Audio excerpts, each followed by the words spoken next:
Welcome to Santa Barbara County, a place with immense natural beauty and rich history. Founded in 1850 as one of California's original counties. Join us as we acknowledge the 175th anniversary of the County of Santa Barbara. Santa Barbara County has always lived at the intersection of beauty and risk. Our landscape defines us, and it also shapes the disasters we face. Santa Barbara County has experienced many natural disasters in its 175 years. In 1925, Santa Barbara County experienced an estimated 6.8 earthquake, which damaged or destroyed 600 buildings. Additionally, we have had, unfortunately, other significant impacts in our county. I think some of the ones that really sit with the community are some of our largest fires. So what you see on this map here I'm pointing to is just how unique the microclimates of Santa Barbara County are governed in large part by the terrain. And you can see in the brown area here, that's the Santa Ynez Range. That really determines the microclimates when we talk about sundowner winds. These canyons, the dry downslope winds, is what brings such a dangerous conditions in terms of hotter temperatures, but also for the wildfire threat. The fire officials worried about a big one, and the big one is happening right now. From a historical standpoint for Santa Barbara County, in terms of wildfires, a few really come to mind.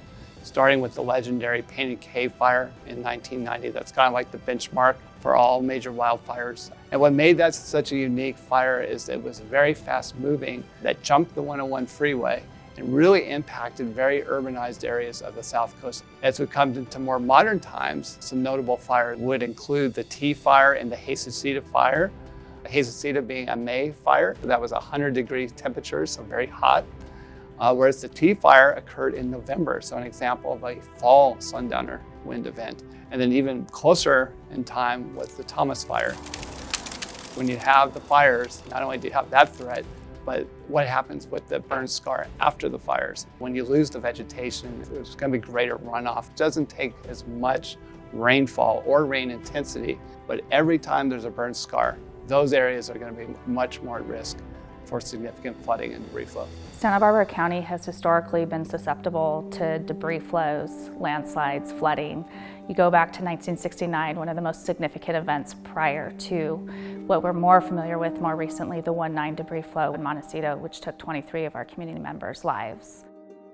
And it's not just rain and fire. The county faces other natural hazards that can cause major damage, including high surf, coastal flooding and erosion, wind events, and earthquakes. Every natural disaster leaves lessons behind. By understanding our hazards, we strengthen how we protect our community in the future. Our hazard mitigation plan, as well as the county's climate vulnerability assessment, looks at what type of disasters we have risk at, and some of those disasters are increasing in their risk and probability. One of the reasons why we come together in the Emergency Operations Center is because we want to bring everyone together, sharing information, making sure we have a consistent message that supports the community, what they need to be doing to stay safe, and how to recover after that disaster.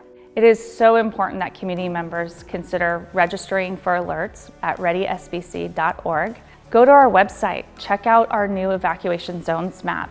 Know where you are in the community, know multiple ways how you can get out of your community. And the last one that I think is so important, know who around you in your neighborhood might need help in that disaster and make sure you're ready and able to help them if you can.